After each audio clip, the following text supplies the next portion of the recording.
Hey everyone, happy Wednesday. Chris here from Finland Mennonite Church. And that's right, it's time again for Midweek Musings. And we're just going to remind ourselves of one truth from this previous week's sermon and the scriptures that we were in. So we were back in the book of James this week, and we saw very clearly, very bluntly, James saying faith without works is dead.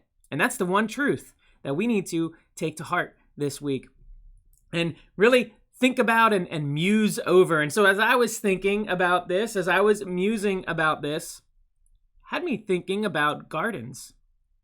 And particularly right now is a great time of year to either get your gardens ready, or maybe some of you have already been working at your gardens, right? Planning it out, deciding what you're going to plant and where and how much, and the proper spacing and doing the tilling and everything that's needed in order to help your garden produce the most that it possibly can, right? To have a good, fruitful outcome.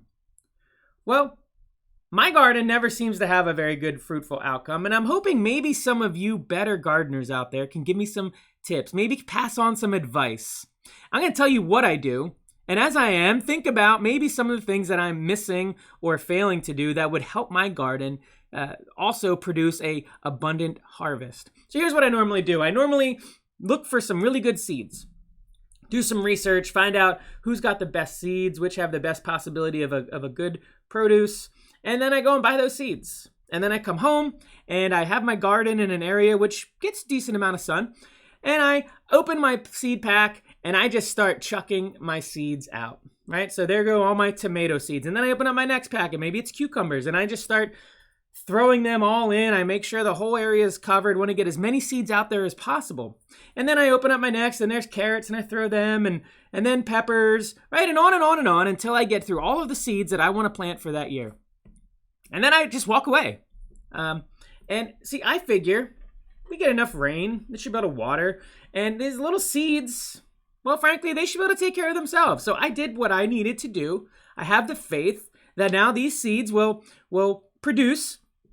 And so I walk away and I check back in about 2 months, figuring by then these little seeds should have had the time to grow properly, and I should have a wonderful garden full of delicious, succulent, amazing fruit and vegetables.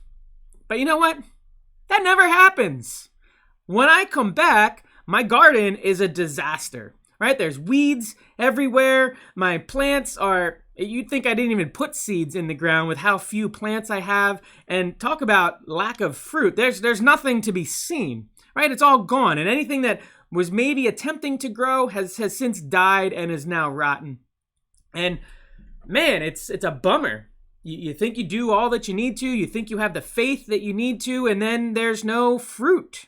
There's no vegetables. There's no harvest to enjoy. And meanwhile, all my neighbors have wonderful harvest, an abundant crop.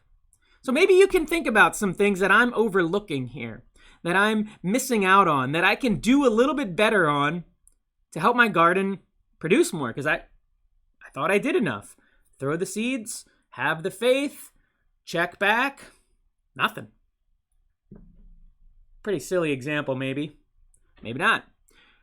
Maybe we need to all start thinking about our faith in the same way that we do about gardens. See, James already told us, faith without works is dead. It's like that garden in my illustration. It was pretty lifeless. It was pretty dead. It was pretty desolate of anything that it was supposed to be. Gardens are supposed to be vibrant and full of life and healthy plants that are producing good fruit, good vegetables.